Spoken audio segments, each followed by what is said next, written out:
दो दोस्त थे। एक दोस्त ने अपने दूसरे दोस्त से पूछा, यार ये बताओ कि तुम्हारी वालिदा की फेवरेट डिश क्या है, खाने में फेवरेट डिश क्या है। बहुत देर तक सोचता रहा, फिर रोने लग गया। तो कहा कमाल है, इतनी देर से जवाब नहीं दे रहे।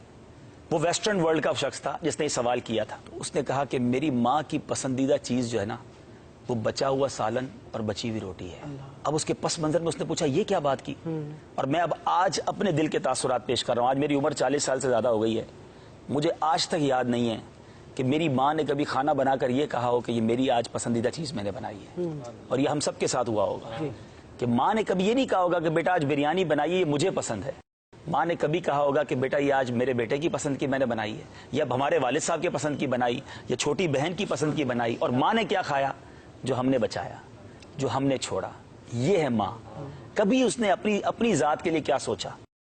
हमने बल्कि फरमाइशें कर करके, हम दो भाई होते थे, ये हम सबके घर की स्टोरी है। हम दो भाई थे या दो बहनें थी, तो अम्मी मुझे ये खाना है, तो मुझे वो वाला अंडा खाना है, तो मैंने आज चावल नहीं खाना।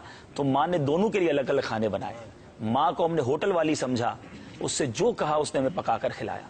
कभी ये सोचा कि माँ ने अपने लिए आज क्या पकाया? मगर माँ हमारे बचे हुए खा के खुश होती रही, हमारी प्लेटें साफ करती रही कि मेरे बेटे ने बचाया तो चलो मैं खा लेती हूँ, बेटा आप थोड़ा और निकाल लो, बच जाएगा तो मैं खा लूंगी। हमने गर्म खाना खाया, हमारी माँ ने हमारे बाद दस्तरखान उठाकर ठंडे खाने खाए। कभी अपनी फरमाइश से, मुझे तो याद नहीं पड़ता कि माँ ने यह कहा हो कि बेटा आज मैंने अपने पसंद का खाना बनाया हो। ऐसी अजीम हस्ती हो और उसकी दुआएं ना ली जाएं। जिनकी माएँ हैं उनकी दुआएं लीजिए, उनकी खिदमत कीजिए। अगर बूढ़ी हो गई हैं तो अब उन्हें तकलीफ ना दो, उनकी खिदमत करो। बहुत कर लिया उन्होंने हमारे लिए।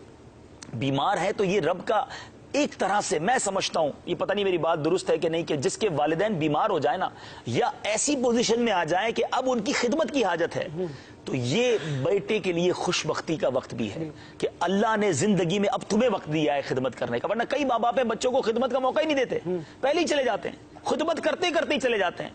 अगर अब मौका आया है तो इसको बोझ ना समझो, ये अल्लाह का शुक्र भी इस हवाले से अदा करो कि या अल्लाह इन्होंने जाने से पहले मुझे अपनी खिदमत का कोई मौका दे दिया कि मैं जाते जाते इनके दिल में कोई ऐसी बात छोड़ जाऊं कि ये दिल से मेरे लिए कोई दुआ कर दें, और ये दिल में ये लेकर जाएं दुनिया से कि हमारे बच्चों ने हमें तन्हा ना छोड़ा था। बदनसीब है वो बच्चे जो ओल्ड हाउस में माँ बाप को छोड़ा है।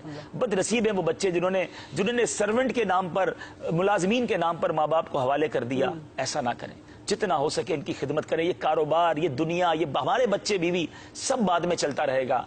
ये माँ बाप चले गए तो फिर याद आते रहे।